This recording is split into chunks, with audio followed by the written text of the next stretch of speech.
commence. Eh ben voilà, on est en direct donc avec Bettina David Fauchier, qui n'arrive pas à croire que le direct existe depuis un téléphone. Et on est à Bages, en direct de la Maison Carrère. Enfin, je viens de vous mettre un texte, bande de feignants, vous avez qu'à le lire. Bettina David Fauchier, qu'on a vu dans des épisodes précédents, parce qu'elle s'est déjà exposée et elle a déjà exposé. Donc, elle fait des photos qu'elle retravaille pour en donner des formes qui ressemblent à du Escher, pas Stéphane Escher, le garçon qui chante Déjeuner en paix, et elle ne m'a pas laissé déjeuner en paix puisque je suis déjà là.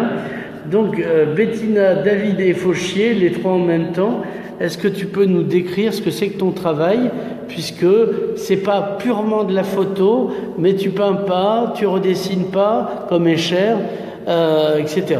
Non, oui, je dessine. En fait, je dessine sur les photos, avec les photos. Mon travail, on peut dire que c'est de la photo puisque c'est le médium que j'utilise, mais ça se borne à ça.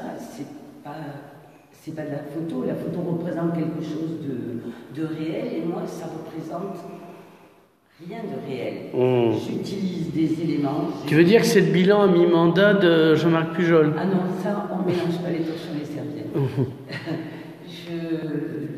Je me fais une banque d'images, j'ai une très très grande quantité de photos que j'utilise, que je découpe, assemble, modifie. C'est un travail pictural avec de la photo. Voilà, c'est comme ça que je peux le définir. Donc là, on voit une série de photos alignées, puis là derrière toi. Alors comment ça commence? Parle-nous du commencement et tu photographies quoi à la base? À la base, tu photographies une girafe et ça devient ça? Non, absolument pas. Non, je ne photographie que des éléments d'architecture, des éléments de design aussi. C'est vrai que j'ai une prédilection pour le béton, le verre, l'aluminium. C'est bon, tu peux reprendre. Et je ne sais pas où ça a pu couper. Oui, vas-y. Et je pioche dans ma banque d'images. Je travaille avec Photoshop, bien entendu. Je pioche dans ma banque d'images pour recomposer des photos, pour refaire. Voilà, il y a une histoire de mémoire dans mes photos. C'est d'une part, c'est vrai que j'ai toujours été très sensible à l'architecture et à l'architecture contemporaine en particulier, parce que là, il n'y a aucun élément décoratif d'autres époques que l'époque dans laquelle on vit. Et c'est peut-être pas très clair ce que je dis là. Donc j'ai toujours été très sensible à ça, donc à utiliser ce genre de choses. Et puis j'ai aussi, gamine, j'avais eu un appareil photo, mon premier appareil photo. De temps en temps, j'oubliais de faire avancer le film. Et j'avais des superpositions qui se faisaient. Et c'est quelque chose qui me fascinait quand je voyais le résultat. On n'avait pas le résultat direct comme maintenant avec les appareils numériques, mais quand je voyais le résultat tiré, j'étais vraiment très fascinée. Je pense que toutes ces choses mélangées font que je fais le travail que je fais actuellement. Voilà. Alors, il y a un aspect labyrinthique permanent dans ton travail et aussi une mise en abîme, voire anamorphose. Oui, labyrinthique, oui, parce que je veux toujours noyer. Je fais en sorte qu'on ne reconnaisse jamais les éléments. Bon, il y a des éléments, il y a des stèles, il y a des choses qui brillent, il y a des... mais on n'arrive pas à définir ce que c'est. Et c'est ça qui m'intéresse justement. C'est le côté un peu... pas secret, c'est pas le mot. C'est un monde en abstraction, une espèce de parenthèse hors du monde. Oui, voilà. Ouais. Et est-ce que c'est un moyen, en fait, tu crées des refuges pour t'y réfugier toi? Ah, c'est possible. Oui, peut-être que je me mets dans le refuge. Non, je ne sais pas. J'en sais rien. Non, j'aime bien brouiller les pistes. Je crois que c'est ça. Donc là, il y a combien de pièces? Il y a 2 étages. Le 3e, non, parce qu'il ne faut pas déconner. Mais non, il y a... j'ai pas compté, parce que c'est pas... je ne fais pas de performance à ce niveau. Hein. Ouais. C'est pas du remplissage. C'est pas du remplissage, non.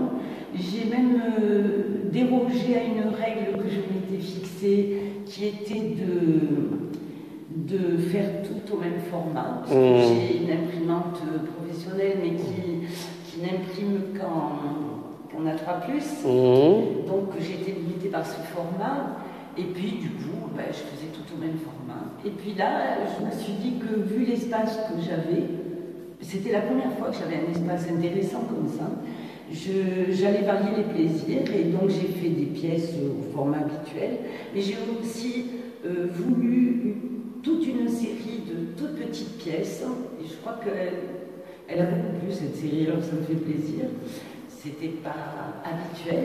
Et j'ai fait là aussi, habituellement je fais mes propres tirages. J'ai fait tirer deux grandes photos sur Dibon. Donc dans un format 80 sur 120, c'est quelque chose que je ne peux pas faire habituellement. Et je suis très contente de la variété, disons, de ne pas tomber dans une espèce de monotonie ou de systématisme. Alors sur l'archipel contre-attaque, il y aura un diaporama de tes œuvres. Alors tu es lié au pad, pas à l'iPad, au Perpignan Art Déco. Oui, tout à fait. On t'y voit souvent, on s'est croisés pour le raid de la TECOR, là, la dernière fois. Tout à fait. Alors Varoum. Je suis un des membres fondateurs. Et ça m'intéresse beaucoup parce que mon grand-père était architecte à Perpignan et il a œuvré dans ces années puisqu'il s'est installé à Perpignan en 1932 et donc était ami et que j'ai connu aussi avec mon grand-père, avec beaucoup d'architectes qui ont œuvré dans les années... Parce que ton œuvre est liée, il y a une esthétique art déco par ailleurs. Mais il y a dans certaines photos une esthétique art déco et ça c'est... Là on la voit pas, mais dans l'autre pièce. La pièce là, que je viens de montrer la moitié, parce que il y a un côté très art déco, on dirait très New York en fait. Oui. Voilà. Oui, dans cette pièce, ça ne me semble pas vraiment flagrant, mais il y a d'autres images qui sont dans d'autres pièces, oui. Ça, c'était à la demande du président de Perpignan Art Déco, Philippe Ladger. Qu'on a vu samedi dernier. Voilà. Et Philippe Ladger m'avait fait, au moment du Festival Art Déco, la proposition d'une exposition à l'atelier d'urbanisme, que j'ai réalisé d'ailleurs. Et la condition était que dans les images que je présentais, il y était intégré des éléments d'art déco. Voilà, donc, et puis comme ces pièces, je les aime bien dans le fond, j'ai décidé de les mettre aussi ici. Le public de Perpignan et le public de Bages n'est pas tout à fait le même.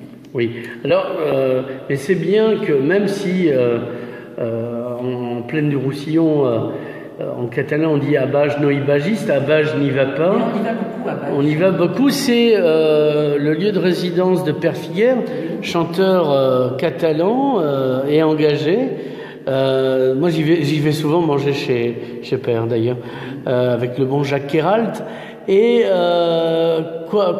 donc, c'est intéressant. Pourquoi, finalement, Bages communique pour que les gens de l'extérieur y viennent et n'acceptent pas n'être qu'un lieu de résidence, si j'ose dire. Il y a une personne qui s'appelle Marie-Hélène Guérou, qui est l'adjointe à la culture, qui est quelqu'un de fantastique, qui a un très bon regard, qui aime beaucoup l'art et les artistes, et qui est très dynamique. Et